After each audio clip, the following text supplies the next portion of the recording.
everyone, it's me again, your favorite DJ in town, the one and only Dream Girl Vlogger. Ayan mga ka-dreamers, samahan nyo ako sa aking vlog cause I gonna share you on how I got approval for UK visa. And before that, I want to say thank you to all my followers and to all support you given me. At sa mga hindi pa naka-follow, please click the button, follow, like, and share. Thanks! Mga ka-dreamer, please stay with me till the end dahil makakasama nyo ang pinakamakulit na DJ sa balat ng langit at lupa.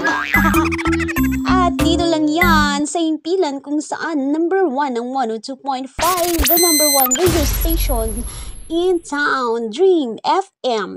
Tambayan, Dream Girl, Tambayan 102.5. Let's get it on!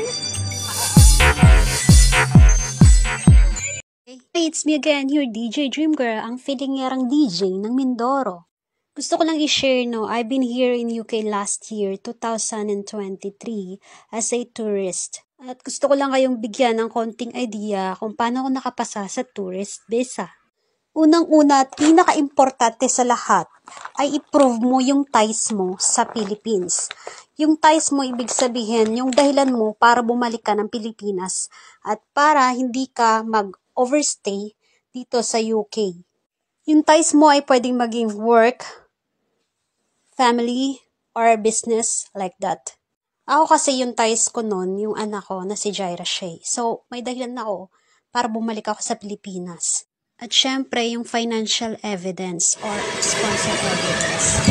Kailangan mo i-prove na kaya mo finance yung sarili mo while you are in the UK. Or yung sponsor mo kung may sponsor ka man. If you are applying for tourist visa, you need to prove that you are a genuine tourist and you will not work illegally in their country where you applied for.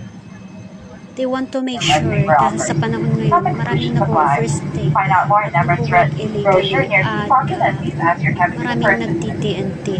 Ginagawa ng iba, nag-a-apply as tourist pero mag-work. Kailangan natin sumunod sa batas.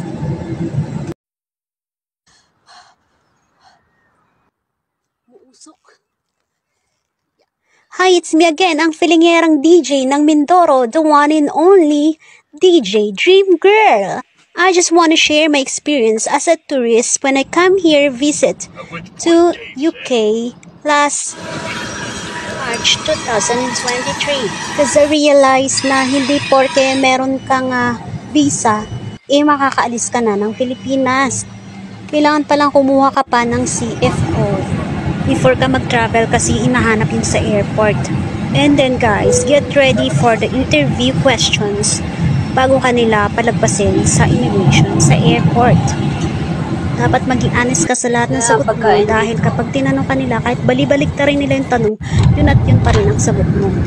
Kailangan i-prove mo na genuine tourist ka sa bansang pupuntahan mo. Kapag pinaghinalaan ka nila, meron ka pang second interview. At kapag hindi ka nakapasa sa interview questions, malamang hindi ka makakaalis. Offload ang tawag doon. Number 1, maging honest at confident ka sa lahat ng mga sagot mo. At huwag ka magdadala ng hindi naaangkop na documents as tourist at clear lahat ng sinasabi mo.